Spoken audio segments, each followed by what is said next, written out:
धन्यवाद महोदय।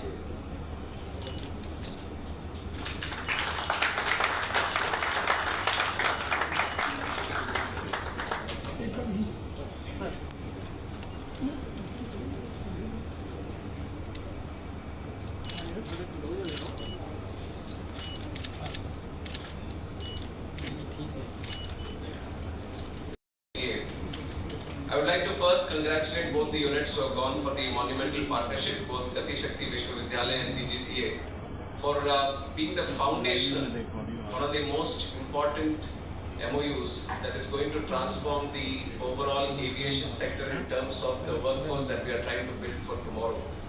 And under the visionary leadership of our Honorable Prime Minister Shri Narendra Modi ji, we all have witnessed tremendous success in the last 12 years especially.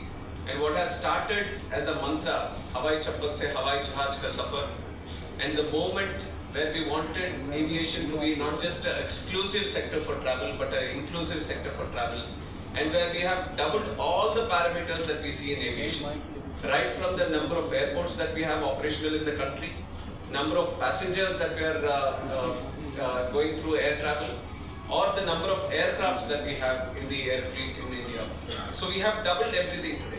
And when you see the sector growing with such great pace, then you have to build up the workforce also accordingly so that your workforce is also of the global standards. And that is the vision that we have today for aviation and all the logistics sectors in the country. And now 2 days back, our Honorable Prime Minister has also inaugurated the Jewar Airport, which is also a long-awaited project and supposed to be the other airport for the Delhi NCR. And it is with this pace and it is with this magnanimity that we are increasing the aviation sector. And one important thing, which is also the vision of our Honorable Prime Minister, is that there has to be multimodal connectivity established in the country.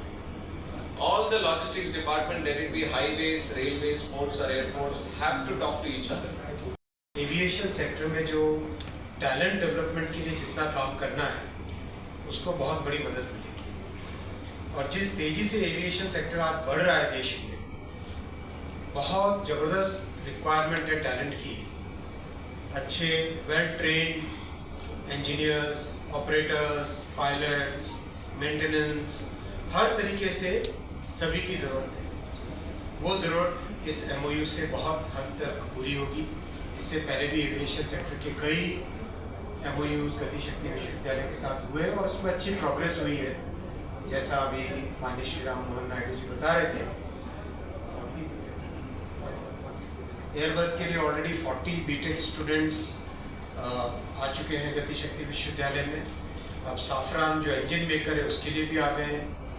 साथ ही Hindustan aeronautics limited के साथ भी MOU होने वाला जल्दी, और भी कई एविएशन से जुड़ी बॉडीज़ के साथ एविएशन सेक्टर में गति शक्ति विश्वविद्यालय के MOUs हो गए और उसमें आगे बढ़ चुके हैं। साथ ही साथ रेलवे की जो मैन्युफैक्चरर्स हैं बड़े, उन सब के भी आपके MOU हुए हैं और MOU के बाद में स्टूडेंट्स को स्पेसिफिक इंडस्ट्री ओरिएंटेड कोर्सेज अब मिलने लगे।